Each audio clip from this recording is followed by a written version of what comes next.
What's up, guys? We're back. Hey, Danmachi, Volume 13. We're finally here. Yeah, it's been 6 months since our last review. Yeah. We've done some I've cleaned discussions. up since then. Yeah. That's an addiction. We've done some discussions. We've got, the movie, some movie content that we will continue to do whenever we actually can watch the movie. We got teaser trailer content that just came out recently. Check it out. Great. If you haven't. Even though you're probably really ahead of what the series is going to cover, it's still exciting for us Danmachi fans out there. Yeah. And this was an interesting book. I really liked it. It's a little bit different than some of the other ones. Yeah. And it's focused on a couple characters that we didn't necessarily appreciate in previous volumes. Yeah, I think that's a good one. So I guess we're going to start with a short, not a recap, but I'm just going to kind of give you the premise in case you don't know. So we get to see that, Bell and his party are making it back up to the 18th floor to Rivera because they're tending to their wounded that they're carrying with them and getting a resupply and stuff like that. After the end of Volume 12. Yep. And Plant monster fight. Dude, he burned that guy. Just saying. Anyway, we get to see that they meet up in Rivera to a horrific crime scene, murder. Somebody's been stabbed multiple times and it looks like been tortured. And we get to see that a lot of people in the area, or in the town specifically, are blaming the gale wind, which, is Liu. And so Bell, he's a good guy. He's always going to help out people, and he feels like he owes a lot to Liu. So he and the rest of the party are going to go, and I don't know what that was. But anyway. There was a bomb going off. There was a bomb going off. All right. Well, there's been plenty of bombs going off later in this volume. Yeah, actually, yeah. Yeah, there is. But we get to see that, they make the decision that they're going to go help Liu. And so that leads to them making the trip again down to like the middle levels to the water capital, which is the 25th to the 27th floor. I believe that's correct. Yeah. And we get to see return of the Evils, which is the group that basically wiped out Liu's familia, as well as we get to see a bit of an insight of what Hermes and not really Loki, a hint of what they're doing. Yeah, what's also is true is we get to see some more insight on the intricacies of the dungeon and how mysterious it is. Yeah, and you get more insight into the nightmare event that happened on the 27th floor. Yes. Which, fun fact for all those people, sorry, I had to get really close to the camera, but the elf chick in the side story, Phylvis, was also there that survived that horror. Fun fact. But anyway, Michael, favorite moments? So there's plenty of moments in here that are pretty great. I think it's a very nice story because it's centralized on the mystery in some ways and also one character. There's a prophecy. Cassandra has a prophecy in this book. There's somebody drag racing. Yeah, I don't know if you can hear that. Hopefully not. Probably, I don't think they can, but if they can, you know what it's all about. So Cassandra's prophecy is kind of central in the book. We get to see her character kind of struggle with what's going to happen to all the people around her. Yeah, it is a calamity. It is a riddle in some ways. It's like when you get a fortune cookie and it says everyone you love is going to die. That's basically pretty much what happens. So that's in addition to the. I'm kind of off track here, but in addition to the mystery element, we do have that element. So I did like that in Cassandra's story. As far as action, there's really good action scenes here. There's about like towards the end, there's maybe 2 or 3 continual fight scenes where you have, Belle going against different monsters and threats, and I really like the action in those scenes and kind of how all the actions of Cassandra throughout the book kind of all go to that point where with him, Bell, and then with his familia as well. One other thing I would just want to highlight on what you said is that this is also a different twist on some of the enemies. Obviously the series is kind of tiered back and forth between Bell facing monsters and like other adventures, and there is a human-esque aspect to it. Don't want to give away what race they are because keep you guessing. But we get to see him go up like an adventure level threat in a different way, in a way that he hasn't had to experience before. So I think that's cool as well.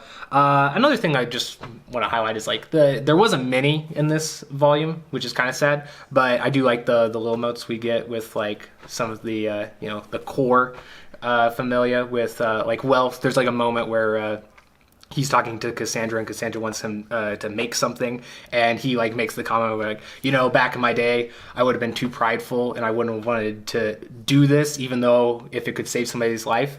But he's like, I love you so much, Bill, that I'm gonna make this.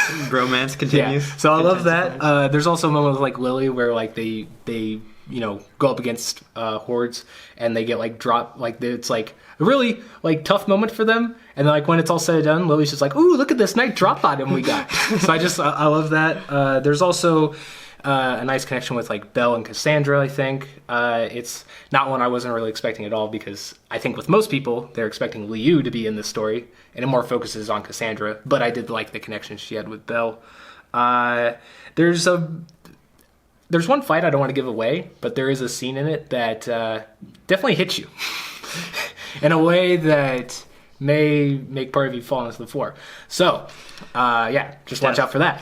One element is we do get one prominent Xeno in this story, and I really like them. They're pretty cool. They're pretty cool. I think the use of the Xenos has been really nice in this arc, because it feels like, you know, they're acknowledging the fact that yes, they're out there, yes, they're going to be a big part, but they're not, you know, making it so much of a focus that you're like, you know, are we gonna? Yeah, if you don't really like the Xeno arc, you still like this book. Yeah. It has a lot of interesting. Well, I'm just saying, you know, there's a lot of stuff that we got 3 books of the Xenos, so it's nice that they're in there, but they're not like the focus. Yeah, how's Wayne doing? That's what I want to know. Oh, man, I want to see Wayne.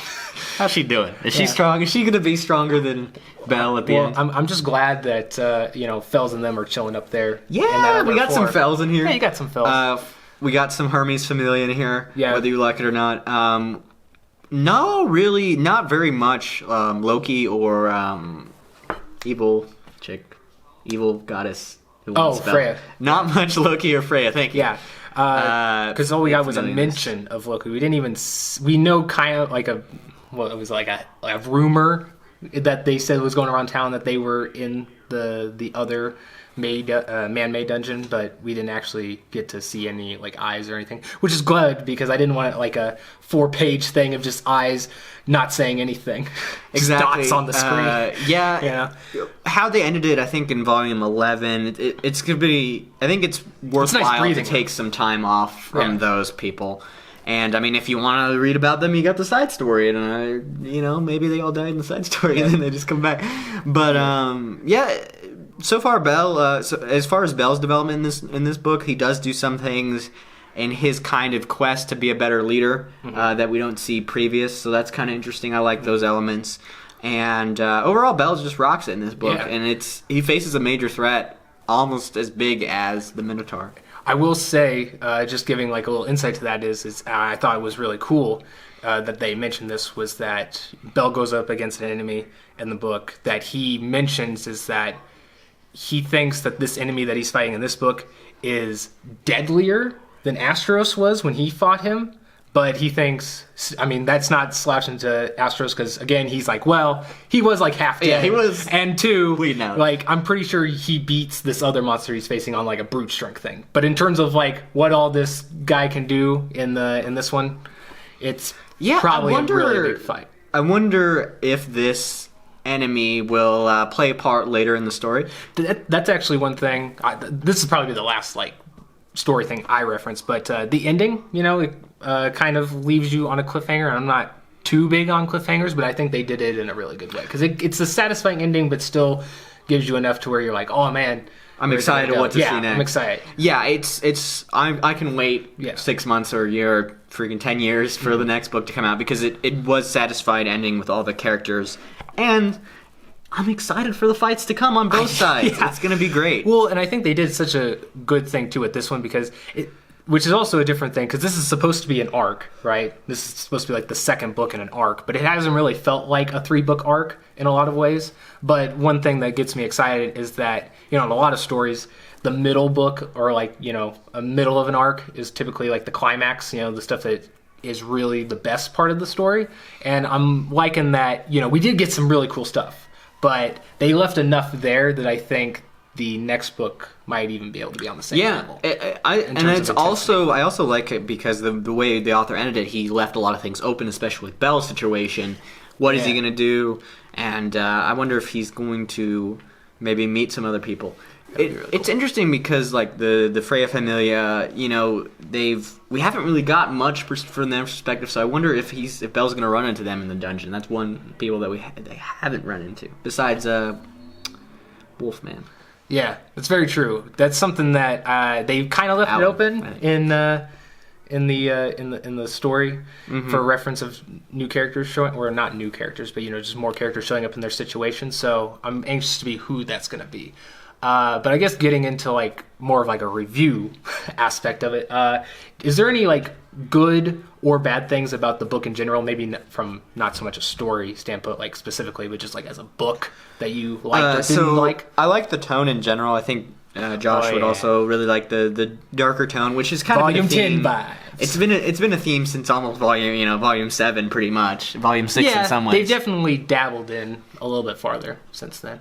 But I also like the team dynamics. I think, like we've already referenced, it was a little disappointing, I would say, that Liu is not front and center. Yeah. But obviously, we know that misleading. There's going to be more character development with her, maybe later in the arc. If once you read the book, you can at least kind of know that that's going to be the case. Yeah, that was like a double-edged sword, because it's like, you know, they kind of promised Liu, and it's like, really needed more Liu in this book, but a lot of the characters that they highlight and like build up were pretty good. Yeah, and I mean, I really, the villain in this one was pretty interesting. It is reminiscent of Dick's and his reign of terror. So that was great, and I don't know, it's gonna be hard for all the characters moving forward, man. They got some fights that they have to deal with, but yeah, overall, there's a lot of good elements that I liked. Besides the element with Liu. I pretty much liked everything else. There could have been some more focus on the core members. Yeah. But I understand, since those characters are already really developed, that maybe he'll take a side story, a book 8, a volume 8 approach, and, reinforce those themes that he's built up with these characters. And maybe in the main series now he wants to take more time to expand characters that are, known but don't have as much character development. I would really appreciate that, because I think now that, the main cast is kind of growing a bit more, especially in this book. I don't know if it's mainly just like he wanted to focus on, like you said, this direction just for this story arc, but it did seem like there was a lot fewer little moments, and then also just like what is the other thing? Oh, like, we've seen a theme in like the last several books where like Belle gets split from the rest of them, which it's like, that is a good way to build tension, because I think that's really believable with how like the dungeon's set up. But at the same time, it's like, I just want all of them together because they're a family, please. Yeah, so, which a lot of volumes, like Volume 7 was like that. A lot of things where he's fighting by himself. But it would be nice. I think this is more speculation than it is kind of talking about the book. But it'd be nice if his Familia could level up to level 3, so that way they could fight as a Familia, and Belle wouldn't have to constantly be by himself to actually deal with most of the threats. That would be nice.